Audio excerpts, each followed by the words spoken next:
here at Jesus Cavite Page. God is good all the time. God is good all the time. God is good all the time. God is good all the time.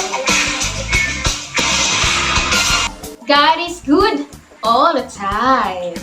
All the time, God is good. Praise the Lord! Isang pinagpalang gabi mga kapatid sa lahat ng mga kasama natin ngayon. Ayan, wini-welcome ko po kayo mga kapatid sa ating OPM online prayer meeting here at Jesus Coffee Church from Monday to Friday, 7 p.m. to 8 p.m. Ako nga po muli ang inyong lingkod, si Snowy Montoya. Yan, every Wednesday po tayo mga kapatid. And for our Thursday, nandiyan si Brother Huge Espiritu at si Brother Jonard naman para sa ating Friday OPM. Thank you Lord mga kapatid, na-miss ko po kayo. Ayan, thank you Lord mga kapatid for joining us tonight. I'm so glad that you are here. Sabihin nyo nga mga kapatid kung saan kayo nanonood ngayon sa ating comment section. At syempre, huwag po natin kalilimutan ang ating digital evangelism. I-share po natin mga kapatid ang ating live para marami pa ang makarinig, maabot ang mensahe ng ating Panginoon. Thank you Lord na patuloy na nagtatag, nag-share, nagme-mention ng kanilang mga mahal sa buhay. Praise the Lord po. Hello po, Sis Rhea Quaresma from China. Maagang-maaga palagi, no? Hello, Sis Jelay de la Cruz from Brunei. At Hello din po sa aking Mami Beng na laging nagtatag. sa ating first timer naman, huwag kalilimutan i-type ang new blessing. At welcome na welcome po kayo dito mga kapatid sa Jesus Coffee Church. Stay ka lang dyan until the end at siguradong mabibless ka. Thank you Lord. Hi Brother Rex Kagunda, nakikita ko. Ayan, thank you for joining us tonight. Hello po Mami Lola. Shout out po sa inyo dyan. Sis Ruth, Sis Marge. Hello po. Ayan, hello din po. Brother Jonard and Sis Rini, Brother Huge and Sis Maricel. Kasama natin nanonood ngayon at binabati ko po ang ating mga kapatid na laging maaga. Hello, Sis Cheng. Hello sa aking mga kapatid dyan, Sis Michelle. Ayan, thank you Lord sa buhay nyo at sa mga nagmo-moderate ngayon. God bless you mga kapatid. At syempre, pinabati ko ang ating buting pastor, Pastor Ruban Rusit, at sa buong pamilya. Hello, Sis Belle. Ayan, thank you Lord po sa buhay nyo. Tayo po mga kapatid ay mananalangin muna at hihingiin natin ang gabay at presensya ng ating Panginoon sa ating gawain. Thank you, Lord Jesus. Hallelujah. Our Heavenly Father, we want to glorify your name, Lord. We want to praise your name, Lord Jesus. Lord, thank you, Lord, again, for this wonderful opportunity, Panginoon. We gather in your presence. Lord, salamat sa pagsisimula, Lord, ng taong ito, this year of thriving. Tunay na pinangalanan mo na, Panginoon, ang taon na ito para sa amin, para sa mga anak mo, Lord. Salamat, Panginoon. Pangahawakan namin ang pangako mo na kami, Lord, ay uunlad. Magtatagumpayin mo, Panginoon. Makamidalhin, Panginoon. Anumang season, Panginoon. Ang mga anak mo, Lord Jesus, patuloy na mananagana, Panginoon. We will grow like the cedar of Lebanon, Panginoon. We will flourish, Panginoon, even in the old age. And we will thrive like a palm trees. Lord, salamat sa pagkakataon na ako'y muling ginamit mo upang makapagbahagi na iyong salita. Lord, samahan mo kami sa aming kalagitnaan. At Lord, dalangin ko, Panginoon, buksan mo ang bawat puso. Gawin mo itong matabang lupa, Panginoon, upang matanggap, Panginoon, ang iyong mensahe, Panginoon, at ang salita mo, maitanim, Panginoon, sa kanila. Pag ito ay patuloy, Lord, na tutubo, lalago, at magkaroon ng maraming bunga. Lord, salamat sa mga kapatid ko na dirito ngayon. Patuloy kang inuuna, Panginoon, at ang iyong desire, Panginoon, upang makarinig muli, Lord, na iyong salita. Lord, pagpalain mo sila ngayong gabi, Panginoon. Bibigyan mo kami bagong simula, Panginoon. Kami, Lord, ay makakaranas, Panginoon, ng mga new things, noon, like you promise us, Panginoon. Nakalimutan na ang dating mga hindi magagandang nangyari noong 2024 at papalitan mo ito ng mga bagong bagay ngayon, Panginoon. Special blessing, Panginoon, sa mga anak mo na patuloy kang sinisik. Pinangako mo, Panginoon, na kapag patuloy ka, Lord, na inuuna, idaragdag mo, Panginoon, lahat ng kanilang pangangailangan. Salamat Lord Jesus sa gabing ito, sa presensya mo, ikaw na magtawag sa mga anak mo na wala pa dito. At Lord, magbabago ka ng buhay, Panginoon Lord. Magbabago ka ng puso, pipihitin mo ito pabalik. At sa mga nanlamig, muli mo silang Panginoon panunumbalikin ang apoy sa kanilang puso upang ikaw ay muling mahalin, Panginoon. Ikaw ay muling paglikuran. Salamat Lord Jesus sa salita mo na tutupok, Lord, at pabasag, Panginoon, sa matitigas na puso ngayong gabi. Salamat Lord sa pangako mo, Panginoon, pangahawakan namin ito sa buong taon. Salamat Lord Jesus sapagkat ikaw ay mabuti, Panginoon. Ngayon pa lang Lord, thank you sa mga kagalingan, sa mga pagpapala, sa bagong buhay na ipagkakalob mo sa amin ngayong gabi. Mangusap ka Lord, samahan mo, kikinig kami. Tinataas namin Panginoon, itong gawain namin may pasasalamat at pagsamba sa pangalan mo Jesus. Amen! Ayan mga kapatid, katatapos lang po natin manalangin at sa kapapasok pa lang, wini-welcome ko po kayo dito sa ating OPM online prayer meeting from 7 p.m. to 8 p.m. lang po tayo. Ako nga po muli, si Sis Novi Montoya, ang inyong lingkod, magbabahagi ng salita ng ating Panginoon.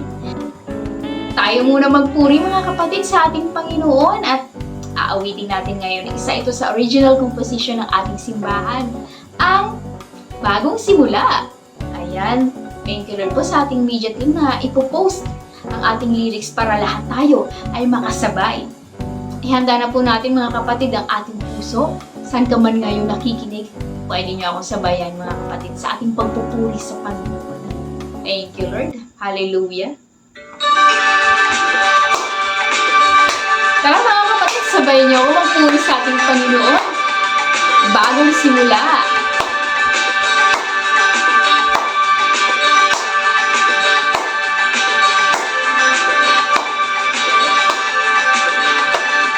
Bumangon na, pasasalamat sa Diyos, ialay na. Awitin na, ang ibig na nagbibigay ng sigla.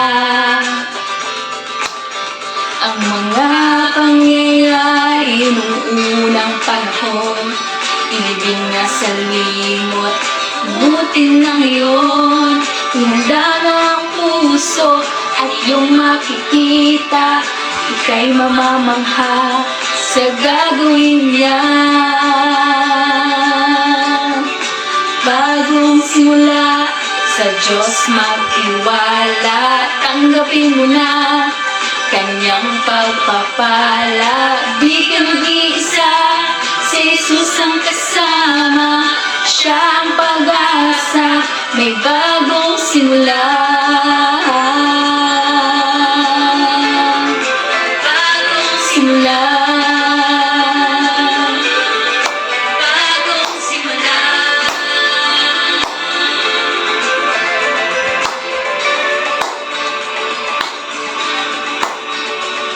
Alalahanin mo, dakilang pangako ng Panginoon. Maniwala ka, mabuti at ganda ang panukala niya. Amen. Ang mga pangyayari ng unang panahon, inibig na sa limot, mabuti na ngayon. Ihanda mo ang puso ay iyong makikita, ika'y mamamangha sa gagawin niya. Bagong simula, sa Diyos mag-iwala, tanggapin mo na Kanyang pagpapala. Di ka mag-isa, si Jesus ang kasama, siya ang pag-asa, may bagong simula. Bagong simula, sa Diyos mag-iwala, tanggapin mo na Kanyang pagpapala. Di ka mag-isa, si Jesus ang kasama, siya ang pag-asa, may bagong simula. May bagong simula. May bagong simula.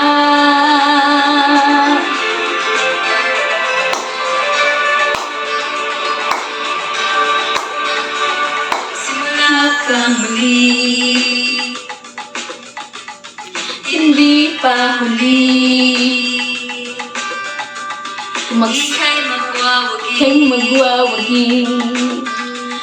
Magsimula kang muli. Magsimula kang muli. Hindi ka nag-iisa. Ika'y magwawagi. Si Jesus ang kasama. Ika'y magwawagi.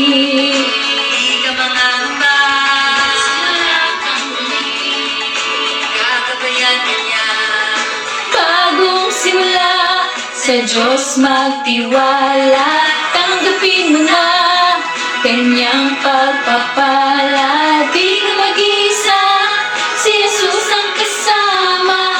Siya ang pag-asa. May bagong simula. Bagong simula. Sa Diyos magtiwala. Tanggapin mo na Kanyang pagpapala. Di ka mag-isa. Si Jesus ang kasama. Siya ang pag-asa.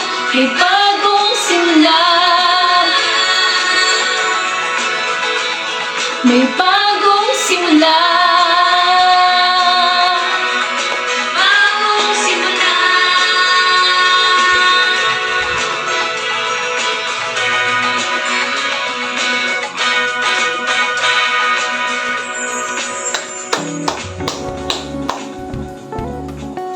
Amen. Praise the Lord. Bagong simula. Yan ang nais ng ating Panginoon na maranasan natin ngayon. Ngayong year of thriving at this month of January, ngayon pa lang, naumpisahan na talaga namang pinaparanas sa atin ng ating Panginoon ang kanyang pangako. New things! Amen? Kalimutan na natin yung mga nakaraan natin, mga kapatid. Magsimula tayo ulit sa bisig ng ating Panginoon. Amen! Bagong simula, original composition po ito ng ating simbahan. Napakasarap magpuri, no? Sa ating Panginoon. Hallelujah!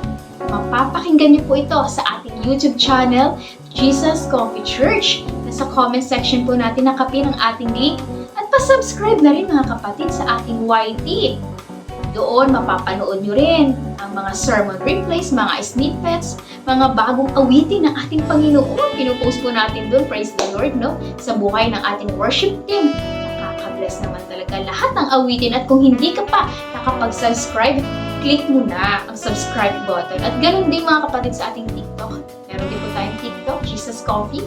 Pa-follow din po mga kapatid. At syempre sa ating Facebook page at Jesus Coffee Church. Pa-invite po mga kapatid. I-follow niyo po mga kapatid. I-share niyo po sa inyong loved ones para lagi po silang makakapakinig at maging updated po tayo sa ating mga gawain ng ating simbahan.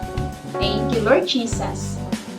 At ayan, binabati ko din po isang pinagpalang gabi ang ating international churches. Ayan, J. Comfy Greece, Canada. Ayan, sa ating mga J. Comfy pastors. Hello po, Pastor Jan, Bishop Ricky, Reverend Joe, Pastor Arnold, Pastor Evangie, Pastor Bong, and Sis Josephine Ilagan. Ayan, sa ating Jesus Comfy Nasugbu, Manila, Batangas. Hello po mga kapatid. Isang pinagpalang gabi din po sa inyong lahat. Ayan, thank you Lord Jesus. At iniimbitahan ko po kayo sa ating worship service. Ayan, sa ating Sunday service sa fellowship every Sunday at 11:30 a.m. Located po tayo sa Gig Mall, Jecosera, Pulang-Lupa, Las Piñas City. At nasa second floor po tayo mga kapatid. And syempre, if you're looking for a place to belong, welcome po kayo dito sa ating simbahan, Jesus Coffee Church. Thank you, Lord Jesus. At syempre, bago tayo magtuloy-tuloy mga kapatid, mag-coffee break muna tayo. Presented by OPM Online Prayer.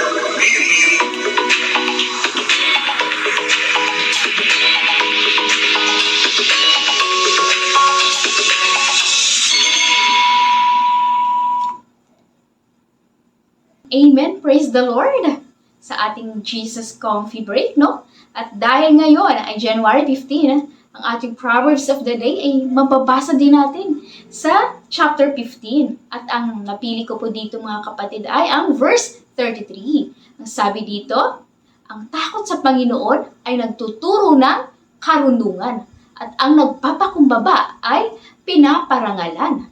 Amen. Pinapaalala lamang nito sa atin mga kapatid na napakahalaga ang magkaroon ng pagkatakot at paggalang sa Panginoon upang tayo ay magkaroon ng tunay na karunungan. Dahil ang Diyos ang siyang perpektong pinagmumula ng karunungan, kagaya sa mga magulang natin, di ba? Sa mga kids, teens na kasama natin ngayong nanonood, makikita natin, di ba, na natututo tayo sa buhay sa pamamagitan ng pagsunod at paggalang sa ating mga magulang. Di ba kapag nakikinig tayo sa kanila, sa mga payo nila, natututo tayo dahil mas marami na silang natutuhan at kaalaman kaysa sa atin. Kaya nararapat lamang kids na sundin natin sila na may takot at buong paggalang upang tayo ay hindi mapahamak. Di ba nga sabi sa Ephesians 6:3, that children obey your parents in the Lord, for this is right. Lalo't higit ang takot at paggalang natin sa ating Panginoon. Alam niyo ba, ang salitang takot or fear, mga kapatid, ay nabanggit sa Biblia ng humigit kumulang 365 times. Isang magandang paalala ito sa atin na lalo tayo magtiwala sa Panginoon. Ito ang susi upang mapagtagumpayan natin ang takot. Ang pagtitiwala sa Diyos, dahil sabi sa mga awit 56:11, dapat tayo magtiwala sa Diyos at hindi matakot sa tao. Ang pagtitiwala na ito ay nagmumula sa pagkilala sa kabutihan ng Diyos. Kung ang takot ay nabanggit ng maraming beses sa Biblia, meron namang dalawang uri ng takot ayon din sa Biblia. The first type of fear is beneficial and is to be encouraged. The second type of fear is need to be overcome. Ang takot sa Panginoon, hindi ibig sabihin na takot ka sa Kanya. Hindi masama ang Diyos natin para matakot ka, kundi ang takot na ito ay nagmumula sa paggalang at pagkilala sa Kanyang kapangyarihan, kabutihan, kaluwalhatian, pag-ibig, at kung sino ang Diyos natin. Dahil banal ang ating Diyos, nais na rin maging banal ang Kanyang mga anak. At kung tunay kang anak ng Diyos, matatakot kang gumawa ng kasalanan. Dahil ang pagkatakot sa Panginoon ay nagkakaroon ka ng karunungan. Bakit? Dahil kapag may takot ka sa Kanya at sa Kanyang salita, susundin mo siya. Mag-o-obey ka sa mga instructions at pinag-uutos niya sa iyo. Kapag sinabi niya, huwag ka munang aalis dito dahil pagpapalain kita, susundin mo siya. Dahil meron kang paggalang, dahil alam ng Diyos kung saan ang masaganang lupain at dadalhin ka niya sa lupang pangako. Nagkaroon ka na ng karunungan, binigyan ka pa ng kapayapaan ni Lord. At yung pangalawang takot naman ay hindi nakakatulong sa iyo. Ito ay hindi beneficial na mababasa natin sa 2 Timothy chapter 1 verse 7. Ang takot na ito ay hindi nagmumula sa Diyos at nagdudulot ng panghihina at pagkaduwag na kailangan malagpasan.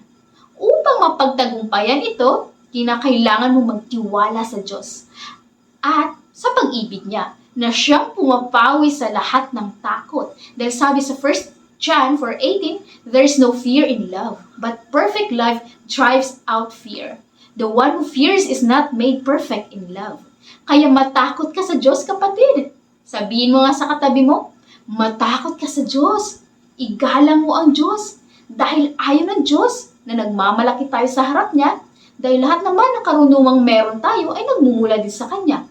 Kaya huwag kang lalayo sa giver ng wisdom. Bagkos lumapit tayo sa Kanya. Dahil sabi sa James 4:10, magpakumbaba kayo sa harap niya at itataas Kanya, sapagkat ang nagpapakumbaba ay Kanyang pinararangalan.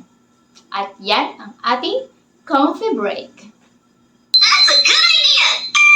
Presented by OPM Online Player.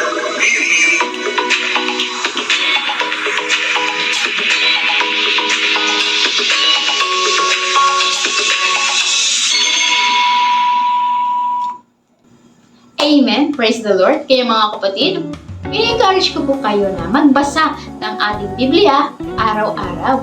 Maglaan ka ng oras mo, kapatid, para lalo kang lumago, lalo maunawaan ang kalooban ng Diyos sa buhay mo, mga instructions niya, magkakaroon ka pa ng karunungan at syempre upang matanggap natin ang Kanyang pagpapala sa pamamagitan ng Kanyang salita. Let not just read the Word of God, but we have to meditate on it. Ayan mga kapatid, thank you Lord sa ating Comfy Break. Kuha na po tayo ng ating mga Bible. Sabay nyo na rin yung kung meron na kayong notebook sa OPM, ballpen, ready na po natin mga kapatid. At sabay-sabay natin buksan at basahin sa Luke chapter 15 verse 11 to 18. Luke chapter 15 verse 11 to 18. Yan, thank you Lord mga kapatid sa buhay nyo. At habang binubuksan po natin ang ating mga Biblia, kami po ay nagpupuri at nagpapasalamat sa Diyos na buhay, sa inyong katapatan sa pagbibigay mga kapatid. Thank you Lord po sa ating mga kingdom partners, builders, supporters, tithers na patuloy na nagbibigay sa kaharian ng ating Panginoon. Tandaan natin mga kapatid na hindi sayang ang ating mga pagtatanim dahil alam natin balang araw tayo rin ay aani. Alam naman natin kapatid na tapat ang ating Diyos. Huwag mong susubukin dahil talagang bubuksan niya ang durungawan ng langit at ibubuhos ang masaganang pagpapala. Yan, nandyan mga kapatid sa comment section natin ang ating GCash number, BDO account. Pinadali na ng ating Panginoon kapatid ang pagbibigay. Kaya naman mga kapatid, patuloy lang tayo naman balik sa ating Panginoon. And we pray that God will bless you abundantly, 100-fold for your generosity. Praise God. Thank you Lord Jesus. Ayan mga kapatid, nandiyan ka na ba? Basahin na po natin ang Luke chapter 15 verse 11 to 18. Luke chapter 15 verse 11 to 18. Ang sabi dito, verse 11, sinabi pa ni Jesus, may isang tao, may 2 anak na lalaki. Sinabi sa kanya ng bunso, Ama, ibigay niyo na po sa akin ang mamanahin ko. At hinati nga ng ama ang kanyang ari-arian. Pagkalipas ng ilang araw, ipinagbili ng bunso ang kanyang bahagi at nagpunta sa malayong lupain. Nilustay niya roon sa mga bisyo ang lahat niyang kayamanan. Nang maubos na ito, nagkaroon ng matinding taggutom sa lupain iyon. Kaya't siya'y nagsimulang maghirap. Namasukan siya sa taga roon at siya'y pinagtrabaho nito sa isang babuyan. Dahil wala namang nagbibigay sa kanya ng pagkain, halos kainin na niya ang mga pinagbalatan ng mga bungang kahoy na pinapakain sa mga baboy. Ngunit napag-isip-isip niya ng kanyang ginawa at nasabi niya sa sarili, labis-labis ang pagkain ng mga alila ng aking ama, samantalang ako'y mamamatay din dito sa gutom. In verse 18, babalik ako sa aking ama at sasabihin ko sa kanya, Ama, nagkasala po ako sa Diyos at sa inyo. Manalangin po tayo mga kapatid. Maraming salamat Panginoon sa pagbasa na iyong salita. Pagpalain mo nga ito, O Diyos. Buksan mo Lord ang aming mga puso, ang aming isipan upang tanggapin ang iyong mensahe. Salamat Panginoon sa pagpapaalala ng bagong simula sa aming buhay. Ngayon Lord, paparanas mo sa aming Panginoon itong fresh start kasama ka. Kami man ay nag-fail, muli mo kaming ibabangon. Bagong simula Panginoon. Samahan mo kami Lord sa aming kalagitnaan at maranasan ka namin. Banal na Espiritu na tumutupok sa bawat pusong matitigas. Pihitin mo Lord ang mga puso ng mga lumayo, ng lamig sa iyong Panginoon. Paalala mo kung gaano mo sila kamahal at muli silang babalik sa iyong bisig. Kagaya ng isang alibughang anak. Salamat Panginoon sa pag-ibig mo na muling tumatanggap sa amin. Pataas namin Panginoon ang aming gawain at katagumpayan nito sa pangalan mo Jesus. Amen. Ayan. Praise the Lord. Hallelujah. Salamat sa Diyos na buhay. At katatapos lang natin manalangin mga kapatid at magbasa ng salita ng ating Panginoon sa Luke chapter 15 verse 11 to 18. At saka papasok pa lang, wini-welcome ko po kayo sa ating OPM online prayer meeting Monday to Friday, 7 to 8 p.m. At salamat din sa Diyos sa buhay ng mga kapatid natin na patuloy nagtatag at nag-share sa ating OPM. And I want to greet you, my Jesus Coffee family, a blessed and prosperous New Year. Parang kailan lang, no? Eto, 2025 at napakabilis ng panahon. And what a great way to start the year with the Word of God. And syempre to dwell in the presence of the Lord. At dahil New Year, let's talk about fresh start. Ayan, fresh start. Comment nyo nga mga kapatid kung saan nyo ba gusto magkaroon ng fresh start this year 2025. Siyempre lahat naman tayo gusto ng fresh start. Alright, fresh start si Snowy. In relationships, this year hindi ko na aawayin ang asawa ko na walang dahilan o kahit may dahilan pa. Fresh start sa work, hindi na ako pala absent this year. Pagbubutihin ko na ang trabaho ko. Fresh start yung studies, mag-aaral na ako ng mabuti para makakuha ako ng good grades. Ayan, iingatan ko na ang health ko. Fresh start talaga. So, ayun nga, yung iba, hindi na ako magiging bugnutin sa partner ko at yung iba, mag-move on ako si Snowy. Ayan, iba-iba mang pagsisimula ang nais nating gawin ngayong taon, Pero dalangin ko, lahat ng ito ay masisimulan talaga at magagawa dahil nais ng ating Panginoon na magkaroon tayo ng fresh start. Hindi naman masama mga kapatid ang hinahangad ng bawat isa at hindi pa naman natin nagagawa lahat ng ito kung wala ang tulong ng ating Panginoon. Hindi lang sa material na bagay, ngunit naisigit ng ating Panginoon na sa ating buhay spiritual din. This year, Lord, mag-journal na ako 3 times a week. Magbabasa na ako ng Bible. Magdi-devotion na ako. Hindi na ako pala absent. Bible studies. Manunood na ako lagi ng OPM. At a-attend na ako lagi sa Sunday service. Iba-iba mang fresh start ang nais nating gawin. And I know a lot of things happened last year, 2024. May maganda man at hindi. May nawalan man, humarap sa pagsubok, financially, or even emotionally, or physically, and spiritually. Ako man din ay nagkasakit din bago matapos ang taon. Thank you Lord sa kagalingan. At gusto ko rin maranasan ang fresh start sa area ng kalusugan. At syempre, hindi naman basta sinabi lang natin kundi mismo tayo dapat may aksyon. May gagawin din tayo. So, bago ba matapos ang taon, nakapagpatawad ka na ba sa kapwa mo? O may hinanakit ka pa? Hindi ka makakaranas ng kapayapaan yan, kapatid. Kaya let go mo na yung grudges sa puso mo and bitterness. Let God heal you. Despite the challenges faced in 2024, is God still good? Yes, God is infinitely, eternally good because God is full of love. He is love. Siya mismo pag-ibig. At hindi mo maaalis yun.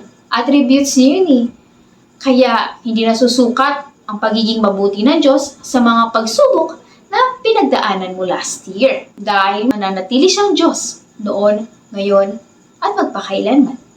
Nagsara man ang pahina ng taong 2024, hindi naman nagsasara ang pintuan ng kanyang pagpapala.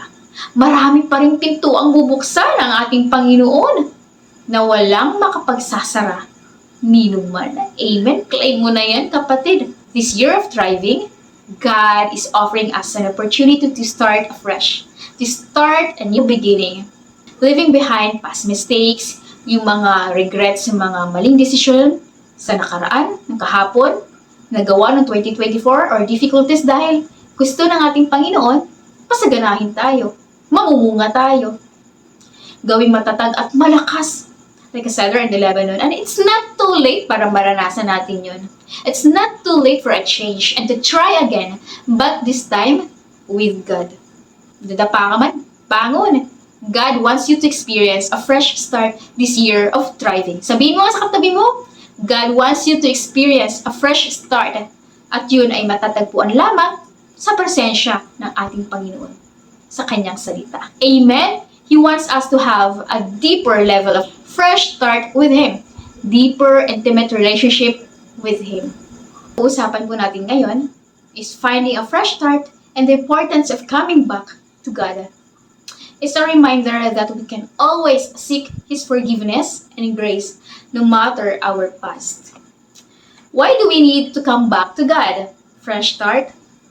Because we need God in our lives. And we cannot fix our messy lives on our own. And this is the first and most important step we can take towards personal transformation, restoration, forgiveness, and spiritual renewal.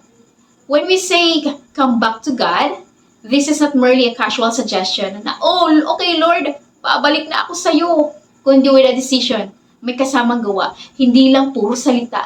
Kailangan may conviction, willingness, and commitment para talagang maranasan natin yung fresh start in His presence. God wants us to come to Him. At sa binasa natin kanina, where a son made a decision for a major comeback to his father's arms after niyang magutom. And this story is the famous passages in all of the Bible. At alam ko, sobrang familiar na kayo sa kwentong ito. Dahil palagi natin naririnig ito kay pastor at sa mga kapatid natin nagbabahagi ng salita ng Diyos. Napapanood nyo rin ito sa mga movies, sa Sunday school, tinuturo din po ito. At meron na rin kayong idea kung anong tinatawag na prodigal son. At kinukonsider po ito as parable of the parables, kung saan ang isang master, yung tatay, ay may dalawang anak, yung bunsong anak ay nagmamadali, kinuha yung kanyang inheritance or mana at nagpakalayo-layo. Ginastos niya ang kanyang mana sa iba't ibang klase ng pamumuhay hanggang sa maubos lahat ng kanyang resources. Wala siyang makuwang trabaho, kaya naging trabaho niya ay tagapagpakain ng baboy. At na-realize niyang mas mabuti pa ang kalagayan ng mga alipin ng kanyang tatay. Pero akong anak na nandito, nagtitiis sa pagkain ng baboy. Kaya naisipan niyang bumalik sa kanyang ama. Bumalik siya at tinanggap siya ng kanyang tatay at na-restore lahat sa kanya. Pero ang kanyang pangalan na anak ay hindi natuwa sa kanyang pagbabalik. Na nagpa-party pa yung kanilang tatay, no, para sa kanya. Pakiramdam niya kasi, hindi niya naman deserve yun kasi suwail siya eh. Diba? So bakit ipagdiriwang siya? Nagrebelde nga siya, naglayas nga siya. Kaya sabi ng ama sa kanyang panganay, anak, all I have is yours. Lahat ng pag-aari ko, ipag-aari mo din. Pero hindi man sila pareho na ugali, parehas naman sila minahal ng ating Panginoon. At napakaganda na sa pagsisimula ng taon, ay meron tayong maayos na relasyon sa Panginoon para nasa natin ang buhay ng kasiyasiya at tunay na pag-asa sa presensya niya. At ano ba ang dapat natin gawin para manumbalik sa ating Panginoon?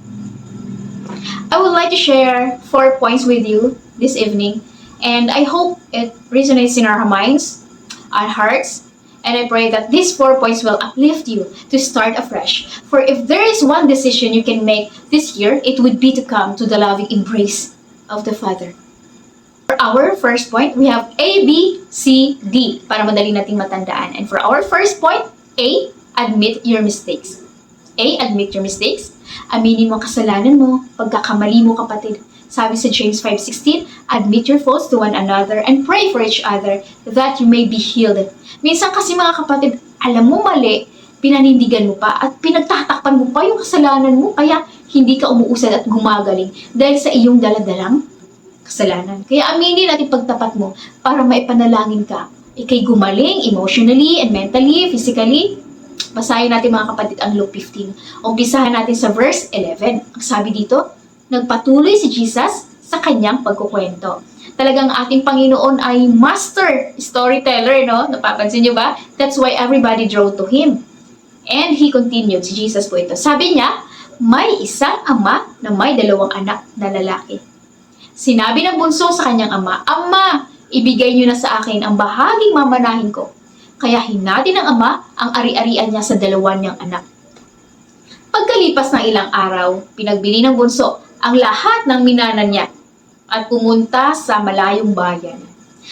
I just noticed here, though hindi binanggit yung edad ng bunsong anak, but the younger son was likely a teenager. At kapag teenager, talaga naman minsan gusto nilang magpapag-isa, mag-decide on their own. Matanda naman ako hindi ko na kailangan ng pangaral nyo. Kaya ko ng sarili ko. So I want my own way. I want to have my freedom. Give me what is mine. Kaya sumusuway sa magulang. Guilty ba kayo dito mga kapatid? O sa mga kabataan natin ngayon na nanonood at nakikinig? Pakinggan nyo ito. Sabi sa Proverbs, verse 1:8-9, Anak ko, dinggin mo ang aral ng iyong ama at huwag ipagwalang bahala ang turo ng iyong ina. Sapagkat ang mga iyon ay parang korona sa iyong ulo, parang kwintas na may daladalang karangalan. Kahit kailan, walang naibubungang mabuti ang pagsuway sa magulang. Kagaya na lang nang nangyari sa bunsong anak. Ano yung pinakita niya dito? First, the younger son disrespect his father. Though may right siya sa mana, pero getting your inheritance while your parents are still alive, that's disrespectful. Buhay pa ang tatay niya, kinuha na niya ang parte niya, and it implied that he wished his father dead. The younger son travels to a distant country. Ito'y patunay lamang na ang kanyang physical departure ay nagpapakita ng kanyang willful disobedience. Ang kanyang paglayo sa kanyang ama ay nangangahulugan din ng paglayo natin sa Diyos. Nakikita niyo ba mga kapatid? Pagkatapos ng lahat ng kabutihang pinarana sa bunsong anak, habang siya'y nasa poder ng kanyang ama, minsan sa buhay natin ganun din tayo yung naranasan mo na nga ang pinagpala ka ni Lord, hindi ka pinabayaan, pero nagtaktahan ka pa nga niya, minahal ka niya, pinatawad ka sa mga kasalanan, pero pinili mo pa rin lumayo sa kanya. Kaya ka napapahamak. Sabi sa verse 13 ng Luke, doon sa foreign land, ginastos niya ang lahat sa walang kwentang pamumuhay. Grabe, no? And in verse 14, nang maubos na ang pera niya, nagkaroon ng matinding tagutom sa lupaing iyon. Grabe, famine. At naghirap siya. Kaya naman, sa verse 15, sabi dito sa Luke, verse 15, na masukan siya bilang tagapag-alaga ng baboy sa ilang taga roon. Naging pig farmer po siya. So in verse 16, sa tindi ng kanyang gutom, parang gusto na niyang kainin kahit pagkain ng baboy. Dahil walang nagbibigay sa kanya na makakain. Biruin niyo mga kapatid, no? No one gave him anything. He longed to fill his stomach with food, but no one gave him anything. There are some things that will fill you, but only God can fulfill you. Amen? And verse 17, heto na, napag-isip-isip niya na ang lahat. Sinabi niya sa kanyang sarili, sa amin, kahit mga utusan ng aking ama, ay may sapat na pagkain at sobra pa, pero ako rito halos mamatay na sa gutom. Dito na-realize niya. When he came to his senses, ayan, natauhan na siya, no? Nung wala siya sa poder ng kanyang tatay, walang pag-asa ang kanyang buhay. Amen ba? Minsan kapag nakuha na ang blessing, nakakalimutan na kung sino si Lord. Kapag walang-wala na, tsaka maaalala ulit si Lord. Kagaya nitong alibughang anak. Sabi niya sa sarili niya, anak ako eh. Bakit ako magsisettle for less? Kung walang-wala talaga tayo, tsaka natin naaalala si Lord. Guilty ka ba dito mga kapatid? Anak ako eh, sabi niya. Meron akong access sa lahat ng blessings ng ama ko. Pansin niyo, kapag lumayo ka kay Lord, wala kang peace, wala kang joy, kasi lumayo ka sa source of peace. Umalis ka sa source of blessings. Umalis ka sa kanyang presence at grace. Andun ka na eh. Umalis ka pa. Kaya dito na-realize niya na nagkamali siya. Admitting your mistakes, it requires humility and honesty. The younger son recognized his mistakes after squandering his inheritance and facing hardship. He admitted that he had sinned against his father. Kailangan natin suriin ang ating mga sarili, mga kapatid, at aminin ang mga pagkakamali natin. Ito ang unang hakbang para tayo ay magkaroon ng fresh start at manumbalik sa ating Panginoon. Aminin natin ang mga pagkakamali natin. Ano ba yung mga pagkakamali mo noong nakaraang taon? Kahapon? Examine yourself. Ano ba yung mga bagay na nagpalayo sa'yo sa Panginoon? Regularly take time to reflect on your actions and acknowledge mo yung mga mistakes mo at huwag mo nang ulitin pa. Be willing to have honest conversations with God. Kailangan mo i-admit yun mga kapatid at maging open ka sa mga pagkakamali na yun.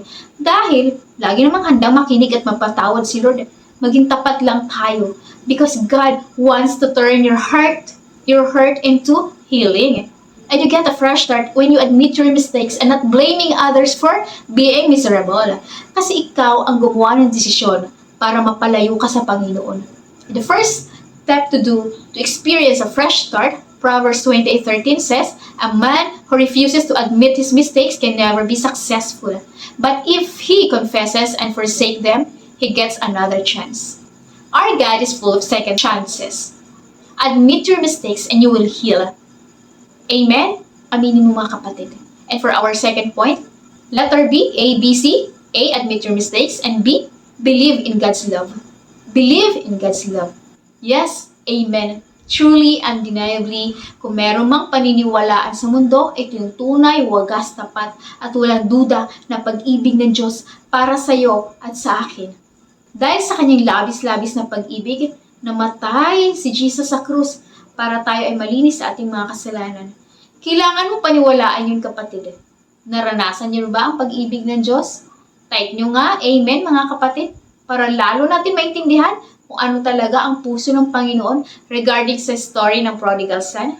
We have to at least go back and let's read Luke chapter 15 verse 1. Saglit lang naman ito mga kapatid Kasi 3 sunod-sunod na parable yan Para maunawaan natin ang pag-ibig ng Diyos, bakit nga ba kinuwento ni Lord yung sunod-sunod na story na yon? Ang sabi sa Luke 15 verse 1, Then all the tax collectors and sinners draw near to him to hear him. So, referring po ito kay Jesus. The Pharisees and scribes complained, saying, This man receives sinners and eats with them. Balikan natin mga kapatid. Sabi doon, and then the tax collectors and sinners draw near to him to hear him. Yung mga sinners, nakikinig sila kay Jesus.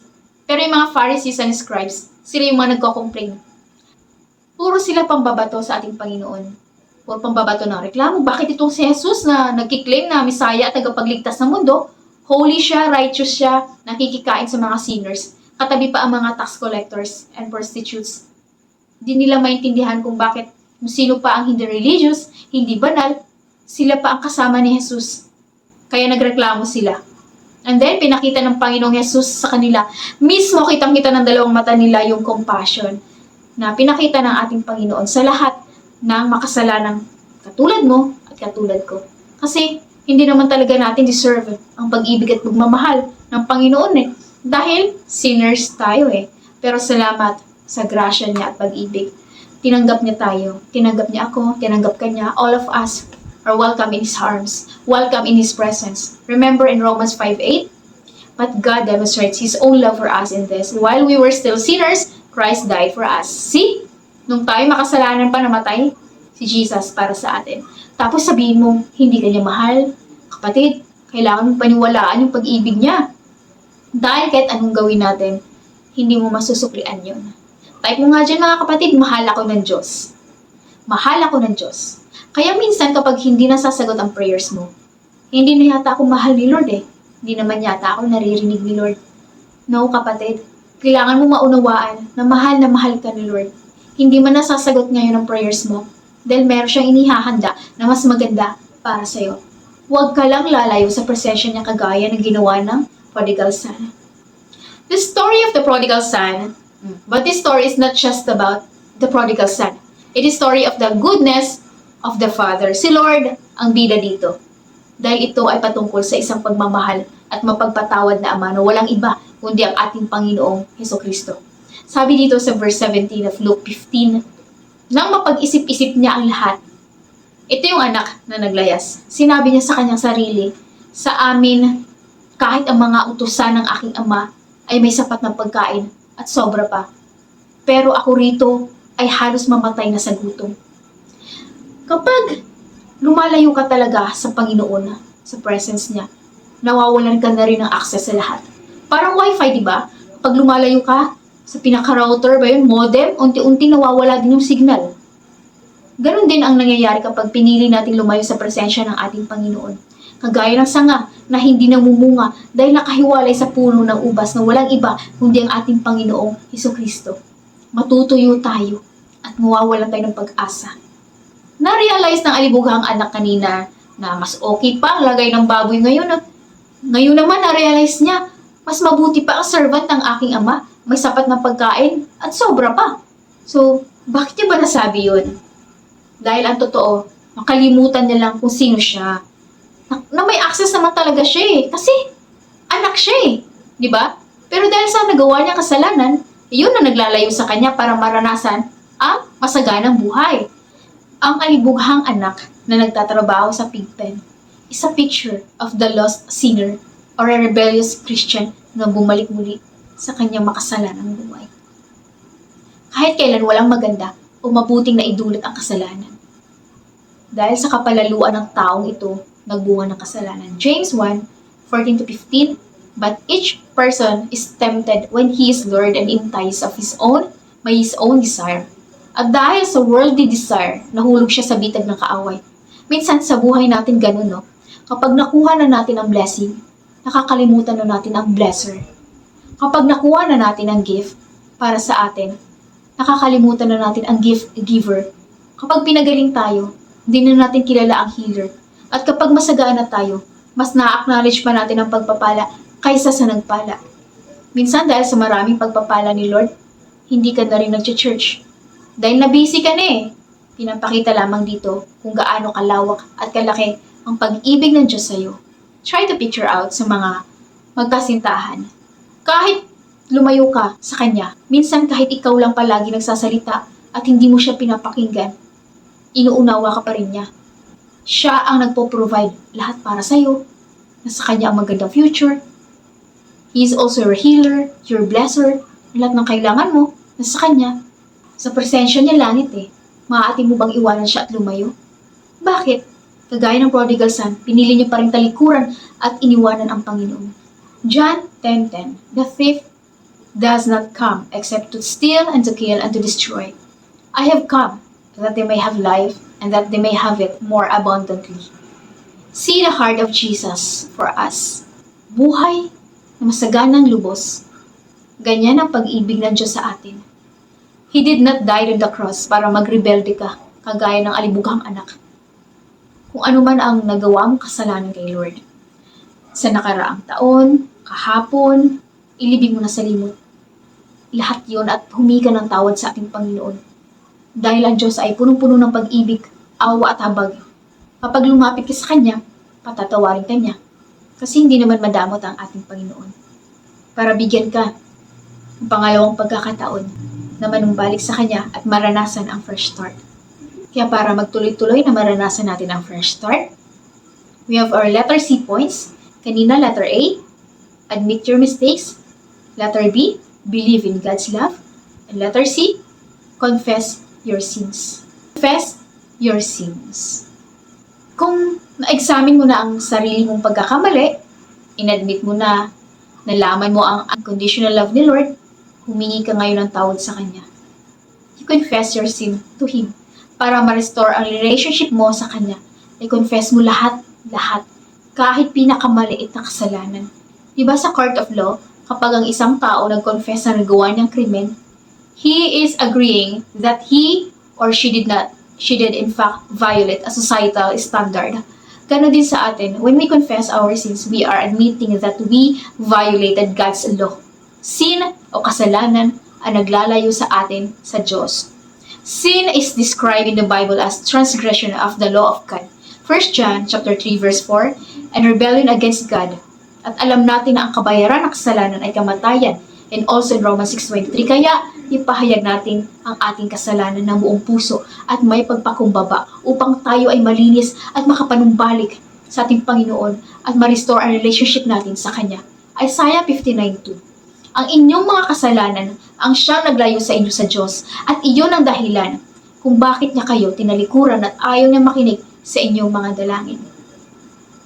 Confess your sins, mga kapatid. Pagsisihan natin lahat ng kasalanan natin sa nakaraan. Noong 2024 pa ba yan? Kahapon mo ginawa, kanina? Kasi araw-araw tayong narurumihan. Ano ba yung kasalanan mo? Lumayo ka sa Lord kagaya ng prodigal son? Nanlamig? Nagmura ka ba? Nakasakit ka ng damdamin? Nagtampo ka? Hindi ka nagpatawad, sinuway mo si Lord, maging nag-isip ng masama, nawalan ka ng time sa Kanya, hindi ka na umaattend sa church. Ihingi natin ang kapatawaran lahat yan dahil ayaw ng Panginoon natin. Tayo patuloy na magkasala. The Lord, patawad po, naging matigas ang ulo ko. Patawarin mo ko sa lahat ng mga kasalanan ko. Patawarin mo ko sa paglayo ko sa iyo. Patawad dahil naging matigas ang ulo ko. Lahat, mga kapatid. When the prodigal son begins to reflect on his miserable condition, and he came to his senses, binasa natin kanina, sabi niya, babalik na lang ako sa amin at sasabihin ko sa aking ama, Ama, nagkasala po ako sa Diyos at sa inyo. Hindi na ako karapat-dapat na tawaging anak ninyo. Gawin niyo na lang akong isa sa mga utusan ninyo. Grabe, no? Nung humingi pa siya ng mana niya, sabi niya, give me what's mine. Give me. Pero nung nawala na lahat sa kanya, sabi niya, make me like one of your hired servants. Malakas pa loob niya nung kinukuha ang mana, pero nung kumalam na ang sikmura sa gutom, tatay, bahala ka na sa akin, gawin mo na lang ako ay isa sa mga utusan mo. Nakita niyo ba yung pagpapalo ni Lord? Minsan hinahayaan ni Lord na maubos lahat sa iyo para iparealize na miserable ang buhay mo kapag wala ang Diyos. Hahayaan kang magutom sa pagkain sa mundong ito para magutom ka sa presensya niya. Mauhaw ka sa pagmamahal niya, na minsan namang pinaranas na sayo ng ating Panginoon pero inayawan mo at nilayuan mo, kagaya ng prodigal son. We all possess a foolish ambition to be independent, which is at the root of the sinner persisting in his sin. Luke 12:15, sinabi niya sa kanila, tingnan at ingatan ninyo ang inyong mga sarili. Mula sa kaskiman sapagkat ang buhay ng tao ay hindi nakapaloob sa kasaganahan ng mga bagay na kanyang tinatangkilik. Huwag mo na hintayin sumadsad ka pa sa pinaka-lowest point ng buhay mo para maalala mo si Lord na kailangan mo siya. Kailangan mo bumalik sa Kanya. Ngayon na. Ngayon pa lang kapatid, humingi ka na ng tawad sa Kanya. Because 1 John verse 1, sabi dito, if we confess our sins, He is faithful and just and will forgive us our sins and purify us from all unrighteousness. Ganun kabuti si Lord mga kapatid. Hindi Kanya i-condemn, hindi Kanya susumbatan. His forgiveness is not based on our past, but on His grace. Our God is full of compassion and mercy. He will forgive you. Just confess and repent to Him. Kailangan magkasama ang dalawang yun. Confess and repentance. Repentance involves a desire to change course dahil ang tunay na nagsisi ay may pagbabago. And the character of the forgiving Father who remains constant throughout the story is a picture of God. Si Lord talaga yun eh. When a sinner comes to his senses, repentance follows, along with a longing to return to fellowship with God. And for our letter D point, para maranasan natin ang fresh start, letter A, admit our mistakes. Letter B, believe in God's love. And letter C, confess your sin. And for our letter D, decide to return to God. Decide to return to God. Know that God will accept and loves you despite your mistakes and is always ready to welcome you back. But you have to be intentional in your decision. The younger son, which is the prodigal son, made a conscious choice to return home. Tingnan po natin nung nasa rock bottom na po siya ng kanyang buhay, ano po tingin nyo na sa isip niya? Yung sobrang gutom na po siya. Naghangad pa po ba siya ng material na bagay? Hindi na. Dahil ang tanging hangad niya na lang sa mga sandaling yun na kumakalam ang kanyang sikmura ay gawin na lamang siya na isa sa mga servant ng kanyang ama.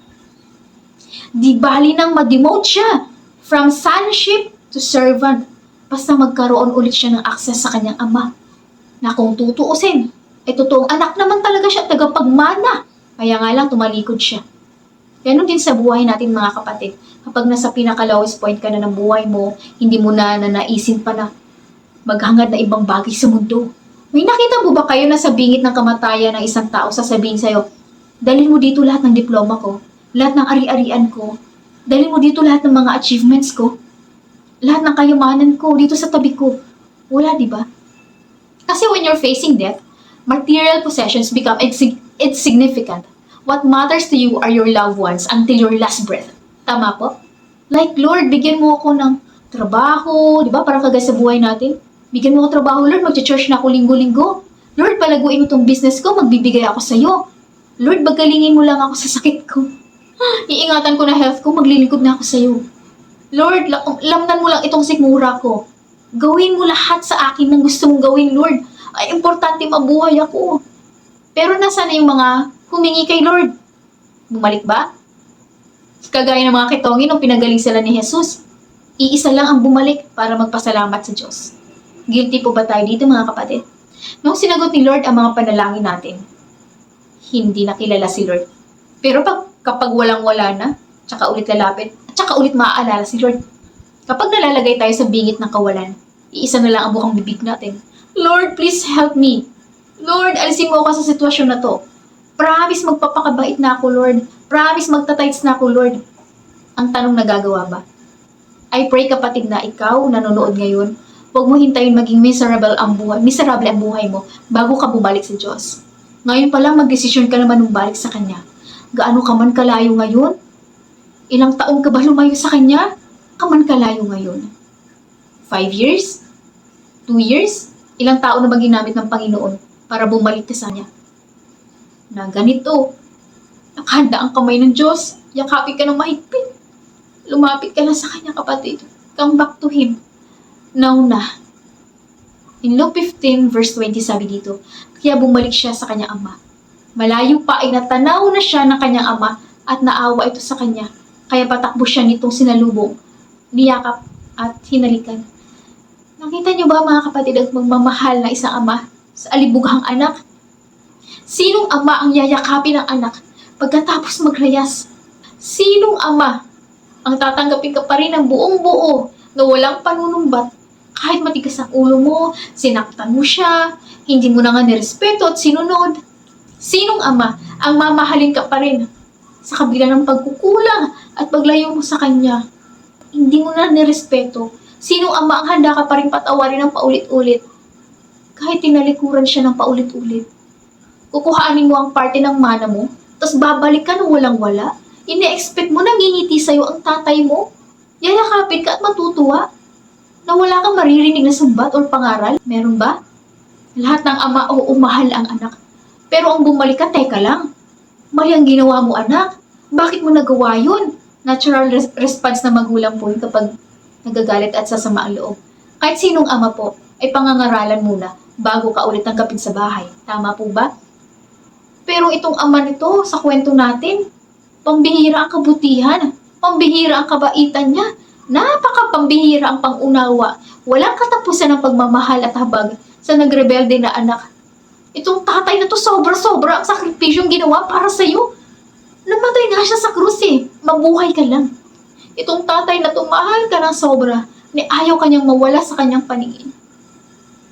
Siya ay walang iba, kundi ang ating Panginoong Jesucristo. Ang Diyos nating perpekto. At yung alibughang anak, walang ibang hinangad, kundi puro layaw sa mundo, na paulit-ulit sakta ng ama, na walang iba, kundi ikaw, ako, tayo yung kapatid. Tayo yung pumiling lumayo sa Panginoon. Tayo yung prodigal son. Sa kabila ng kagandahang loob na pinakita ng Panginoong Jesucristo sa atin, nagawa pa rin natin siyang saktan, suwayin, pero sa kabila nun, lagi pa rin siya nag-aabang sa pagbabalik mo. Nasaan na kaya ang anak ko? Miss na miss ko na siya. Ang tagal lang nawala nun na. Mahal na mahal ko siya. Yung mga kapatid, this is a wake-up call for everyone. Manumbalik tayo sa kanya. Tama ng pagtatampo mo. Tama ng pagre-rebelde mo. Tigilan mo ng paggawa mo ng kasalanan. Talikuran mo na rin, bumalik ka na sa bisig ng ating Ama. Dahil saan ka man naroroon ngayon? Kung nagpapakasaya ka man, nag-e-enjoy ka sa earthly pleasure, mga worldly desires, nagpakasasa ka sa layo ng mundo, nakikita ka ng ating Panginoon at hindi siya natutuwa na sinasayang mo ang buhay mo sa walang kwentang pamumuhay. Come back to God, mga kapatid. It's not too late to come back and start a fresh start. Dahil tanging sa Kanya lamang natin matatagpuan ang tunay na kapahingahan. Sa presensya niya mararanasan ang totoong kapayapaan at contentment. Kung mananatili ka lang sa Kanya, hindi ka magkukulang. Sapagkat siya ang ating mabuting pastol. Pinahihimlay niya ako sa luntiang pastulan at inaakay niya sa tahimik na batisan. Ganun ang pag-ibig ng Diyos sa atin that He even gave Himself so we can experience abundance and fresh start. Sa presensya niya, kompleto ka. Wala ka nang hahanapin pa. Ipoprovide niya lahat ng pangangailangan mo. Bumalik ka lang sa Diyos. Come back to God. I-desire mo ang relationship sa Kanya para ikaw ay lalo pang lumago at magamit sa kaharian niya. Fresh start is always possible through God's grace. By admitting mistakes, believing in His love, confessing our sins, and deciding to return to Him, we can experience renewal and restoration and fresh start only God can offer.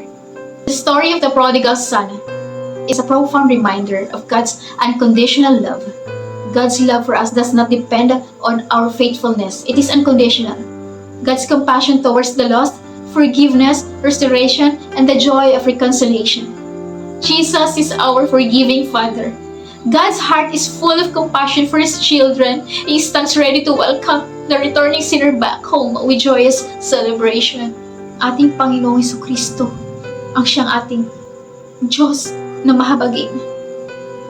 Siya ang bida sa ating istorya. Mapagpatawad, punong-puno ng pag-ibig, punong-puno ng pagmamahal, ng second chances, at siya ang ating mabuting pastol na hindi ka iiwan. Kahit nga ang 99 ay kanyang iiwanan para lang hanapin ka. Ganun kanya kamahal, mga kapatid. Kaya kung ikaw to kapatid na piniling lumayo sa ating Panginoon, piniling magrebelde, gusto mapag-isa, o talagang tumalikod na sa ating Panginoon, ano man ang dahilan mo, bumalik ka na sa basic niya. Dahil kapag wala ka sa presensya niya, wala kang pag-asa, wala kang joy, wala kang peace, at wala ang totoong kasaganahan na nagmumula sa ating Panginoon. Dahil ang ating Panginoon ang totoong provider. Siya lahat ang nagbibigay sa lahat na ating kakulangan. Kapatid natin na nakikinig ngayon, na-realize wala palang buhay kapag wala si Kristo. Sa mga kapatid natin na gusto ulit maranasan ng fresh start sa ating Panginoon, sabayan niyo ako mga kapatid sa ating panalangin. Hingin natin ng tawad lahat, tanggapin ang ating Panginoong Jesucristo sa ating buhay. Ibuksan mo lang ang bibig mo, saan ka man naroroon ngayon, itaas mo ang dalawang kamay mo kapatid. Huwag mong pansinin ang katabi mo, sumabay kayo sa ating panalangin mula sa puso. Galing sa puso ang paghingi natin ng tawad. Kaya mga kapatid, sabayan niyo ako. Panginoong Jesus, kailangan kita sa buhay ko. Lord, isa po akong makasalanan. Patawarin niyo po ako sa aking paglayo sa iyo. Patawarin niyo po ako kung nagrebelde ako. Lord, pinagsisisihan ko na po ang lahat. Pinubuksan ko ang aking puso, ang aking buhay, at tinatanggap kita bilang Panginoon at tagapagligtas. Lord, gusto ko maranasan ang first start, kaya manunumbalik na ako sa iyo.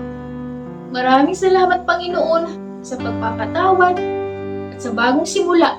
Pangalan mo, Jesus. Amen. Amen. Amen. Thank you, Lord Jesus. Kung sumabay ka sa panalangin natin, mga kapatid, galing sa puso ng tawad sa ating Panginoon. Congratulations dahil meron ka ng buhay na walang hanggan. Tinanggap mo ang ating Panginoon bilang tagapagligtas. Tayo ay mga bagong nilalang na. Sabi nga sa 2 Corinthians 5:17, ang dati nating pagkatao ay patay na. At tayo ay may bago ng buhay kasama ang ating Panginoong Jesucristo. Kaya kung ano man yung nagawa sa nakaraan, kalimutan mo na yun. Ilibing mo na sa limot yun. Dahil pinatawad ka na ng ating Panginoong Jesucristo. Tinawag na niya tayong anak at mayroon tayong buhay na walang hanggan. Kaya one more time mga kapatid, sabayan niyo ko sa ating panalangin. In 5 minutes, matatapos na tayo. Pero bago yan, ipapanalangin natin mga kapatid. Ang ating mga kapatid, sabayan niyo lang ako. Mag-a-agree kayo sa akin mga kapatid. Amen. Hallelujah. Thank you, Lord Jesus. Kaya one more time mga kapatid. Yes, Lord. Our Heavenly Father, we thank you for your word. Panginoong Jesus, ang aming mabuting pastol, ang aming mapagpatawad na Ama, salamat sa mensahe mo. Salamat sa mga puso, Lord.